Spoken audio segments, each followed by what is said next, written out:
So in today's video, I'm gonna take it back to the basics. I'm talking simple stuff. But what I'm gonna show you today, I know will help a lot of you that have questions as far as sampling in FL Studio, especially if you can't afford like a Serato sample or you can't get, you know, an MPC or something like that. This video is for you, all right? Follow me along. Let me show you some tricks of the trade when it comes to using the Fruity Slicer. Let's get into the video. Music producers, what is up? And welcome back to another video. It's me, They Call Me Heat. If this is your first time watching any of my videos today, I'm a music producer of over 15 years. And on my channel here, I show producers how to make some of the best boom bap hip hop style beats. Now, before we do get into today's video, I do want to give a very, very big shout out to Donner Music. They recently sent me their new STARRYPAD controller, 16 pad controller. Shout out to Donner Music. Pretty much like my MPD here essentially, but very much smaller. You can see that just by the box. The box is super small compared to my MPD. Almost the size of my MPK pads. Literally like it's crazy. But anyway, shout out to Donner Music. They sent this over for me to test out. Now Donner Music will be having a Black Friday sale starting November 17th through the 27th. Now you can get this pad controller and you can get, you know, some of their other products as well. You can get up to 20% off on their site. So all you have to do if you do want this controller is just hit the link below in the description and, you know, grab this up, or head over to Donner Music's site, which will be the link in the description as well, and, you know, check out some of their other products too. They've sent me a lot of different things. You guys have seen other videos, but so I'm gonna take this out the box. Let's pop this box open really quick here. Let's see this thing. Pull it out here. Yep. That's pretty small. I don't know if y'all can see that, but this is good for traveling. This is gonna be something that I take on the road because my MPD-32 here is a tank, and I know that I'm not gonna be taking that on the road every single time or taking that to my classes and stuff like that. This will be a good tool to take. It's small, compact, you know, it's not, you know, overwhelming to the kids when I take it with me to class to teach the kids hip hop. So yeah, I like this. This is pretty dope. This is the STARRYPAD by Donner Music. So I'm gonna get rid of my MPK. I'm gonna get this off the desk so we can put the STARRYPAD up there. All right, let me do that really quick.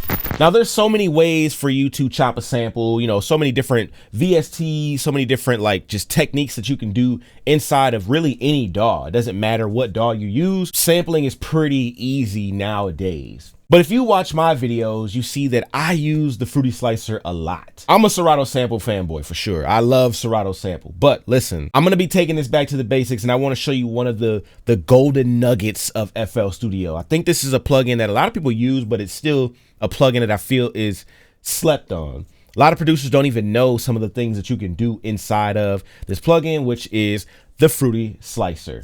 So what I'm gonna do is I'm gonna load up Fruity Slicer really quick here. This plugin is super, super basic. There's not much going on to this plugin at all, but super powerful. So anytime you're using this plugin, you're really just gonna mainly use loops. Like you're not gonna go in here and chop up like Serato sample where you're, you know, putting the slices and chops in yourself, although you can.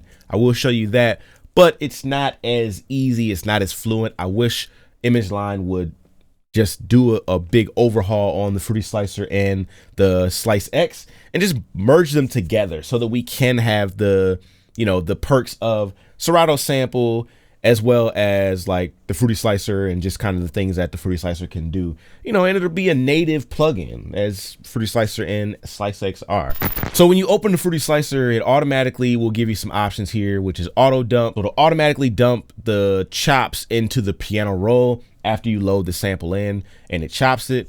And it will automatically fit the sample or the chops to whatever the BPM is. So normally when I open this up, I just turn those two options off, and then it does declick, which basically kind of takes out the clicking of the sample. But I use the attack and decay, which I'll talk about now. So attack is basically like your fade in. So sometimes I usually go to this cogwheel here, and then I'll go to like the ADSR settings and change my attack here, change my release here.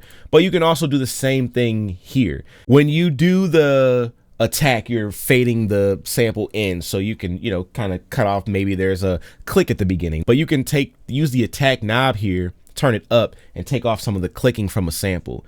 You can turn the decay up, which basically is going to be your fade out. So the sample will play and then start to fade out depending on how open you have that decay. For me, I don't mess with the decay. I only mess with the attack on this one. Or like I said, I go into the actual ADSR settings and I'll mess with the attack. I'll mess with the release as well.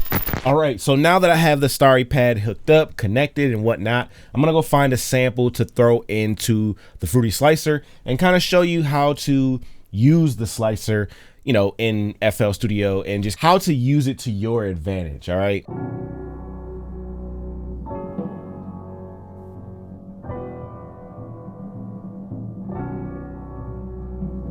Okay, I think I almost have a good loop, and even if it's not like perfect and on point, this is really mainly to show you how to use the Fruity Slicer, not really how to get a perfect sample loop. So I'm gonna drag it right here in the Fruity Slicer, and without auto fit, without auto dump on, it does nothing. So auto fit is not on, it's not gonna chop it up. With auto dump on, it's not gonna do anything either. What we have to do is we have to figure out, what do we want? How many chops do we want? Now with this one, I got a pretty long loop and I have 16 pads here. So I probably should have did it shorter, but we'll just go to 16 here and then we'll chop it in beat. So you set how many chops you want. That's based off of the beats.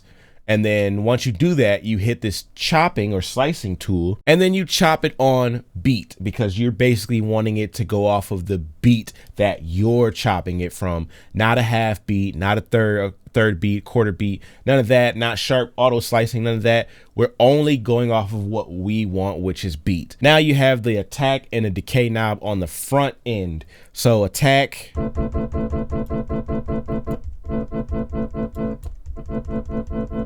that's how much fade in you have. But if I turn it back down, let's get the beginning of the sample. So I usually turn it up a little bit. And that's it. And now that's for the overall sample. And you can also do the same exact thing by going right here to the envelope settings, but hit the cog wheel and then it'll drop that menu down for you. Then you can hit and change, you know, the plugin editor, the envelope settings, or the, you know, miscellaneous functions. In here, you can go to attack because envelope should already be on. If it's not on, just turn it on. And then you can change your attack knob.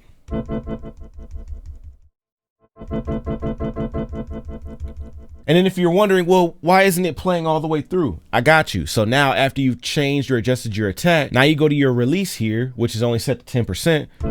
It's only gonna play as long as you hold it. So when you turn the release up,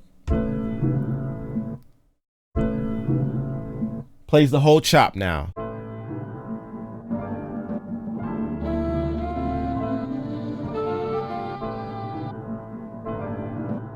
Now, as you just heard while I was playing, samples were overlapping. There's a reason for that, because now we have to set our polyphony to 1. So what you do is you go over to you hit that cog wheel again. If you already like closed it out, if it's not showing, you hit the miscellaneous functions, which is the little wrench here, and you set your polyphony to 1. So basically that means that only one chop, one sound can play at a time. So when I go back and I start playing my chops, now it sounds like this.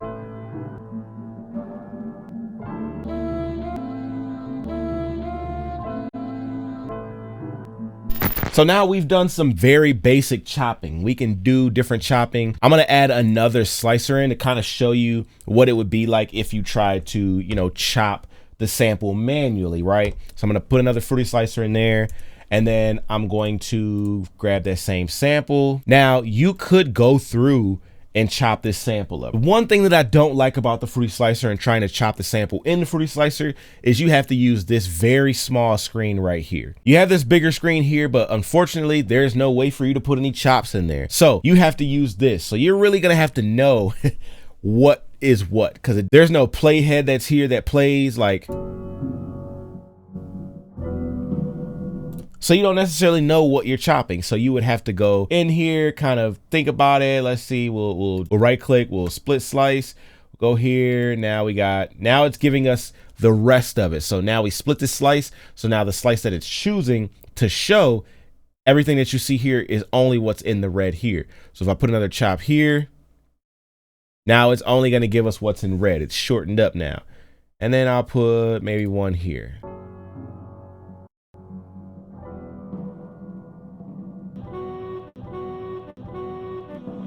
Kind of crazy, right? So I wish that FL or Image Line, I'm sorry, would do an overhaul on the Fruity Slicer and the Slice X. Please don't remove anything from the Fruity Slicer. Just integrate it all with Slice X. The algorithm that we use in Fruity Slicer needs to be in Slice X. The way that we can chop and things like that in Slice X needs to be available for Fruity Slicer. So I think that we should just have it all as one. Now I'm gonna go ahead and find me a drum pattern and show you a little bit about maybe time stretching it to fit, you know, a drum loop or whatever tempo that you're in.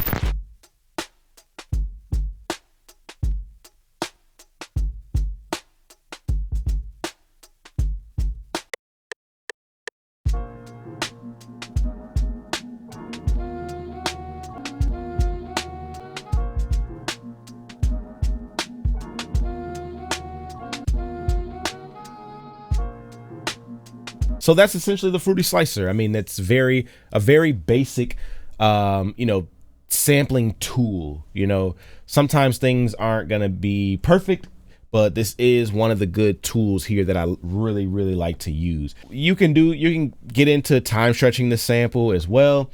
So you can, you know, lift it up to slow it down, or you can pull it down to slow or to speed it up.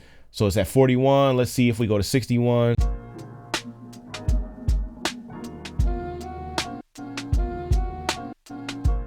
Okay, we'll go 31.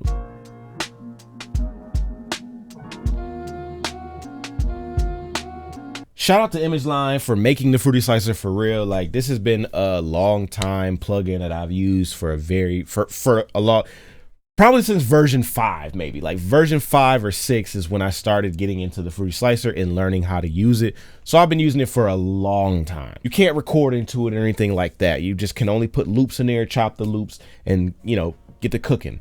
But for what it is and what it does and what it can offer you, very amazing plugin. I really appreciate, you know, this plugin for real. All right, producers, that is the end of the video. Thank you for watching the video today. If you want to download the sounds that were used in today's video, please be sure to become a member of the channel. The link is below. You can just hit the join button next to the subscribe button and become a member today. Become a Boom Bap Master. You can always download the sounds that I use in every single video, all right? Even past videos, that content is available for you. All right, so I'm gonna get up out of here. Thank you for watching. Be sure to follow me on Instagram at TheyCallMeHeat. And until next time, shout out to Donner, man. The STARRYPAD. Yeah. This is definitely be my travel agent.